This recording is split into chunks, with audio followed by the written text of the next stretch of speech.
General, some people say that Israel, like Ukraine, are facing the same enemies. Others think it's just coincidence that Hamas decided to attack Israel at this point. What do you think? I absolutely do not believe that these are coincidences. I think that Russia clearly is benefiting from the Hamas attack on Israel more than anybody. I mean, this has distracted attention, potentially resources away from Ukraine, which is exactly what Kremlin needs right now because they are in dire straits. I mean, their logistics system is terrible.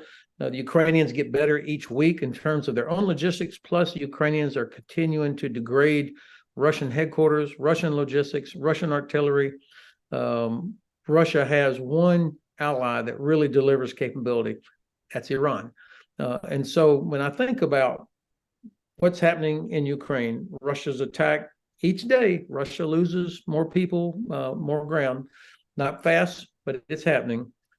What do they need? They need to see the U.S. and others distracted away from Ukraine. And you could barely find Ukraine in the newspaper now for the last 3 weeks, ever since the Hamas attack on Israel of 7 October. So I don't think we'll find a piece of paper that says, "Dear Ayatollah, please attack Israel on the 7th of October, signed Vladimir." But they have been working with each other for quite some time now. Leaders have been in Moscow. This is no mystery here. There's no disputing the relationship. There's also very clear, strong linkages between Iran and Hamas and Iran and Hezbollah. So these are their proxies, as are the Houthis. And so Iran, of course, does not want to see any sort of reconciliation between Israel and Saudi Arabia, who is Iran's actual principal enemy, or other Arab countries. And so these attacks, Russia against Ukraine, Iran through Hamas against Israel, support each other. So when I think about the significance of this, what do we do about it? And of course, China is sitting there watching to see, do we have the capacity, the capability, and the will to help Ukraine defeat Russia, help Israel destroy Hamas, put pressure on Israel to protect the millions of innocent Palestinians there, to send a strong message to Iran that you cannot, not only can you not support these attacks against Israel, but you also cannot launch strikes against U.S. troops that are in Syria and Iraq fighting against ISIS.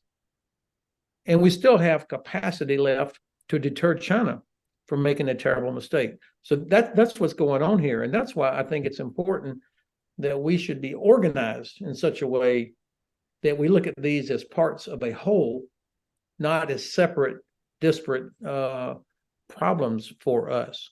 You know, the Chinese are testing us. They had a ship ram a Philippine Navy ship the other day. The U.S. has obligations to the Philippines. You had a Chinese fighter come within about 10 feet of a U.S. Air Force B-52 bomber in international airspace the other day. So they're testing to see capability, capacity, and our political will. So if we are organized with all of our allies and we think about how do we deal with these different threats, and of course you'll always have to prioritize, but look at them as being linked to each other and get serious about our defense industry. We're still not serious about it. I mean, we have increased artillery production, but we have not gone on to a war footing in terms of actual production, doing things as fast as we possibly can, getting rid of all the roadblocks. It's still incremental. If we do all these things, then the quickest way to relieve pressure on Israel from Hamas is to just help Russia or help Ukraine defeat Russia so that Iran no longer has their big, strong ally. And then the Chinese will say, not yet.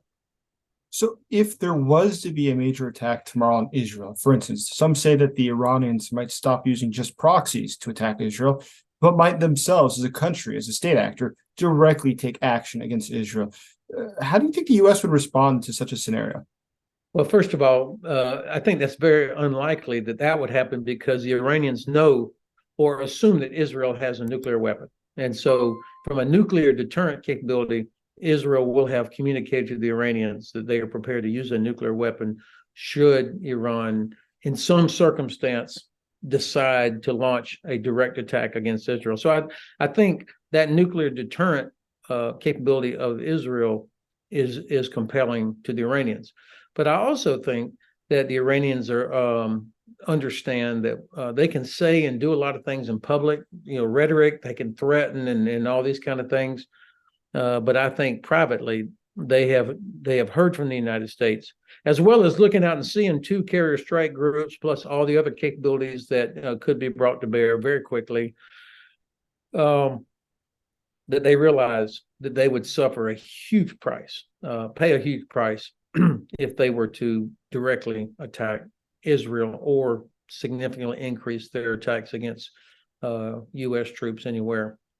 So what I imagine we'll see is Iran making calculations about what do they want Hamas to do, or what do they allow Hamas to do, or what do they enable Hamas to do. And then Hezbollah, which is a different, much stronger capability than Hamas. Israel right now is on a war footing. Mm-hmm. Over 300,000 reservists have been called up. I mean, they are ready for the possibility that Hezbollah or something from the West Bank may happen. So I think Iran is probably doing calculations about Israeli capability and about the West. As you're aware, across the Arab world, there have been large-scale protests supporting the Palestinians, one, but secondly, that their countries even join the war against Israel. How likely do you think it is that one of the Arab countries will heed the demands of their population and actually join the war against Israel? Well, of course, you can't rule it out, but who would benefit from that? I mean, most Arab countries were already beginning to move to normalize relations with Israel, and none of them want Palestinian refugees. Jordan is already saturated with refugees from the past many years. Egypt cannot afford to take in refugees. And so a war in Israel would generate a massive refugee problem for Arab countries. So I don't see that. Of course, there's always a possibility, in fact, a probability that there will be individuals that may decide to come join Hamas or come do something. But it's a lot easier to protest in London or Paris or New York than to actually come get your jihad on and risk that. So I think what you'll see is global pressure and protests and all that. But I just don't see the likelihood of significant increase in participation by other countries or even people. Having said all that, I would expect that the United States and some other countries are communicating directly to the Netanyahu government and say, look, you can't, I get it that the Hamas are launching attacks from inside populated areas, that the headquarters probably is underground below the main hospital in Gaza. That's entirely believable. It's what I would expect Hamas is doing. But that does not relieve Israel of the burden to protect innocent people. And so I think the U.S. and most countries will continue to stand with Israel and support its right to defend itself. But, I don't know how long that support lasts as this, whatever the offensive into Gaza, how it ends up looking. To destroy Hamas, okay, how do you do that? We have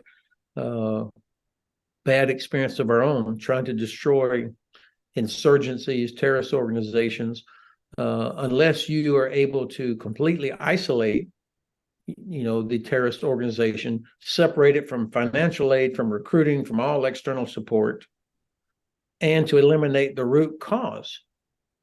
You can't kill your way out of this.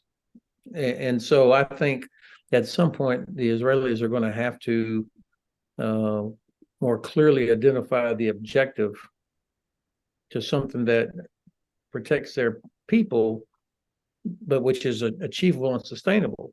I mean, you can't keep you. It'll ruin your own economy.